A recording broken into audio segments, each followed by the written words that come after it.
13,000 years ago, on the banks of the Nile, archaeologists found a graveyard of 61 people.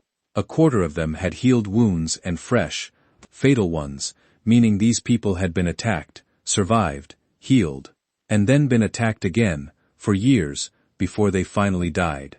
No swords, no armies, no nations, just people, sharpened sticks, and a reason to keep coming back and killing each other for years. This is Jebel Sahaba, and it might be the oldest war site ever found, but the weapon that made it possible isn't what you'd guess, and it's the same invention that, tens of thousands of years later, would still decide almost every battle in the ancient world. We'll get to it, but first, we need to go back even further. To the very first time a human picked up a stick, and decided it wasn't just for hunting anymore. Here's what makes ancient warfare different from anything you've seen in a movie. There were no uniforms, no command structure, and for most of human history, no full-time soldiers at all. War was something farmers and hunters did, between the actual business of staying alive.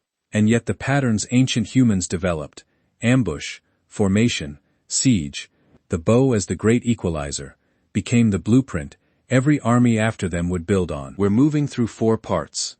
The first weapons, the first organized battles, the first professional armies, and the technology that finally broke the stalemate between attack and defense. Keep an eye out for that last one.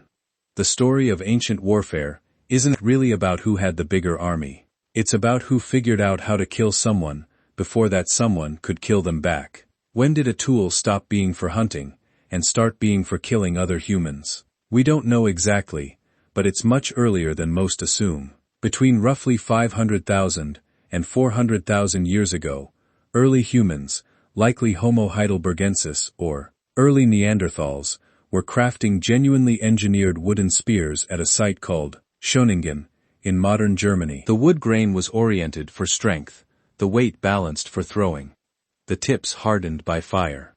Archaeologists found an entire arsenal there, at least 10 spears and 7 throwing sticks built for different tactical jobs.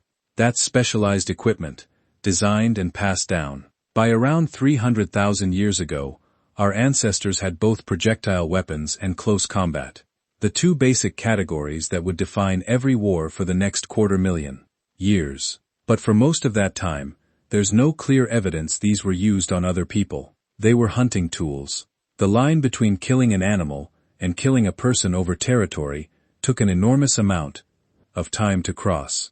That brings us to Jebel Sahaba. Researchers now believe this wasn't one single battle, but a series of raids and ambushes carried out with projectile weapons. Mostly light arrows, with some heavier arrows or throwing spears, likely driven by resource scarcity as the climate shifted. It wasn't a war over ideology or conquest. It was a slow-motion conflict over crops and food, as climate change squeezed resources 2 neighboring groups both depended on. That exact pressure, there isn't enough for both of us, shows up in nearly every ancient conflict we cover today. This round's takeaway: the first wars weren't fought by armies. They were fought by family groups, with hunting weapons, over the oldest reason in the world. And the weapon doing the actual killing was already the bow and arrow. Hold on to that, it's about to become the most important weapon in this video. When did this stop being scattered raids and start looking like an actual battle? That shift tracks almost perfectly with one invention: the bow. Historians generally consider the bow the single most important weapon in early warfare, because it let an attacker strike from a distance. Far less personal risk than melee combat, with a club or spear. The earliest known depictions of organized warfare, cave art showing groups of men lined up and attacking each other, with a clearly distinguished leader out front, appear right around the same time the bow shows up in the record. Think about melee combat with a club. To kill someone, you have to get close enough that they can kill you back, at the same moment. The bow removes that. Once you can hurt someone, before they're anywhere near you, it makes sense to coordinate. Multiple archers firing together, someone directing the aim, actual planning, instead of just charging. But this didn't mean constant warfare. Among tribal societies that did fight regularly, conflict was often highly ritualized, bound by taboos specifically designed to limit casualties and duration. War, for most of human history, wasn't total war. These groups might escalate to real fighting every generation or so. Sometimes over population pressure. Sometimes for reasons that still aren't entirely clear. And the scale was tiny by modern standards. Many anthropologists argue population densities were too low to field anything larger than Morse. Raiding parties of a few dozen men. And later evidence backs that up. Ancient letters from the Levant describe towns being effectively terrorized by armed groups of no more than 20 people. 20 people held an entire town hostage, because nobody else had anything better. This round's verdict: the bow didn't just add a weapon to the toolbox, it restructured how humans thought about fighting. Distance, coordination, leadership. Once you have those three things, you don't have a brawl anymore. You have the beginning of a battle plan. Here's the pattern that built every empire after this point. More food means more people, and more people means someone eventually builds an army, instead of a raiding party. As hunter-gatherer groups settled into farming communities, the likelihood of conflict over resources and territory actually increased. Why? Because now there was something fixed and valuable to fight over. Land already cleared, irrigated, planted. A nomadic band can walk away from a fight. A farming village can't walk away from its own fields. This is roughly where the written record kicks in. Historians point to the first war in recorded history as taking place in Mesopotamia around 2700 BCE, between Sumer and Elam, with Enembur-Agesi, king of Kish, leading the Sumerians to victory. We have an actual king's name attached to an actual war, nearly 4,700 years ago. The weapons technology was accelerating fast. By around 3000 BCE, Mesopotamian smiths had forged helmets out of copper and arsenic bronze, designed specifically to neutralize the mace, the dominant weapon of the era. Someone built a better helmet, because maces were winning too often. By 2500 BCE, the Sumerians had moved to full bronze helmets, spearheads, and axe blades, armor and weapons locked in a centuries-long arms race. By the time you reach the better-known ancient civilizations, this had become a genuinely specialized profession. Egyptian chariotry revolutionized warfare around 1800 BCE. The Assyrian military became feared for both brutal tactics and sophisticated organization.